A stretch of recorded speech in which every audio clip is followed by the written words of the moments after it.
Alright. Hey guys, my name is Leo. I'm Spencer. I'm Parker. And I'm Andrew, and we're gonna do our MukBang project, and let's start. So recently, do you guys know India had the worst air pollutions over its years? There's a lot of smogs created by burning coals in factories and increasing numbers of cars. No, most of the air pollutants are created by burning fossil fuels. Pollutants include ozone, nitrogen oxide, carbon monoxide, and sulfuric acid. I just want to talk more about ozone layers because it's not created directly, but it's created from mixing of nitrogen and VOCs in the sunlight. So, would it be correct to call ozone like a secondary pollutant? Yeah, So- definitely. So, what would you say some of like the primary pollutants coming out of India? Primary pollutants include carbon monoxide, which is odorless and you can't really see it in the air, but exposing to carbon monoxide can create headaches, and large amount might be fatal. I always find it interesting that developing countries, even though their economic output and their economic output isn't as high as developed countries, but second world and third world countries, they struggle so much more with keeping like the environment in check. It's like somehow, okay, I guess if you're gonna pollute more, right, you got to be producing more as well. But Yeah. with like these countries, it's often not the case. Sometimes, like the U.S., for example, we have comparatively less pollution than India, but we have so much more economic output. And I think like if you think about it from the opposite, it also means that sustainability, it kind of goes back to the concept of sustainability because if you're optimizing human growth development, it's like you're not sacrificing economic output, but then again, you're not sacrificing destroying the environment too. And that speaks to how we can have the best of both worlds. Like we can somehow have the cake and eat it too. Yeah. That's a good point. I think developing countries like China lacks restrictions, and many of the factories are not as efficient as the U.S. Another pollutants I want to talk about is PM. When I was in China, the smog is so thick from the PM that it leads to many asthma attacks, and when you are exposed to the PM for a long time, it sort of just stays in your lungs. And when the symptoms such as sore throats and irritation in the eyes and nose are gone, it might lead to more respiratory diseases.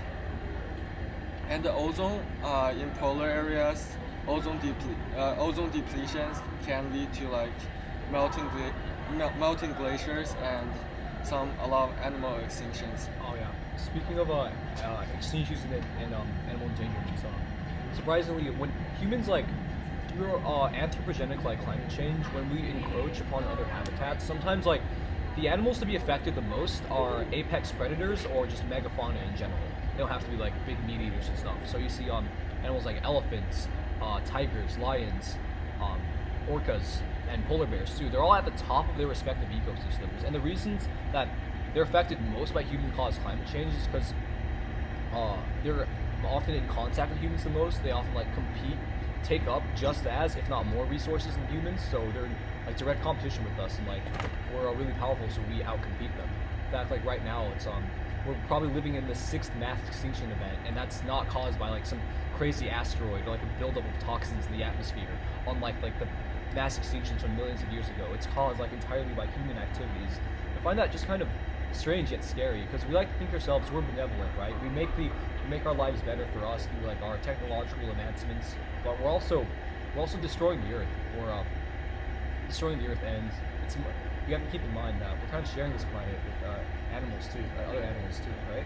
Yeah, I think we're not only destroying their habitat by building more factories and expanding our land, but we're also harming them indirectly by releasing pollutants. For example, the ozone layer leads to melting glaciers, so the polar bears have no habitats or no food. That's good. Yeah, That's really I saw a photo comparison of the polar bears picture taken this year yeah, before and after. Yeah, before and after. The polar bears just got so skinny, it's only skin and bones. It's really scary. Well, Parker, Spencer, do you have any any ideas? Any legislation we can do to combat climate change or to address like environmental issues in general?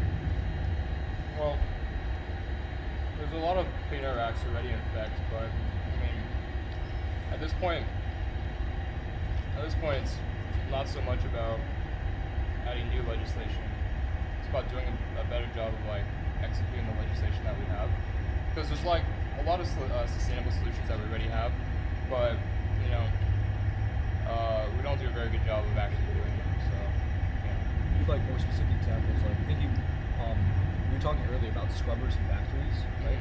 Yeah, like the scrubbers that like we learned about in class, like those can, we use them already, but I think we can do a lot better job of like putting them in more factories with like more smokestacks, so we can trap like more like CO2.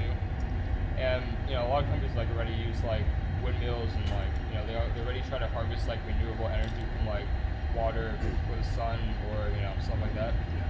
But there's always room for more companies to like join into the effort. Yeah. China's actually already reduced pollution by 40%, but in doing so, they've increased the output of ozone pollution. So I was wondering, what do you guys think about that? Like, when you reduce air pollution, but it leads to increase in ozone pollution. I think we still have to commend China for their progress. Like even though pollution in one category went up, but air pollution went down, it's a net positive. Like you would agree with that, Spencer, right? You guys would agree? Yeah. So as long as like a net positive, we realize that we can't like improve everything at once. Like improvement comes in baby steps. Sometimes that requires like making trade-offs and sacrifices. Yeah. So hopefully in the future, China will find a way to decrease ozone pollution as well as air pollution. And then that day is like we'll rejoice. But in the meantime, we take whatever victories we get, right? Yeah. At this point, it's going to be like a long-term goal to reduce air pollution as much as we can.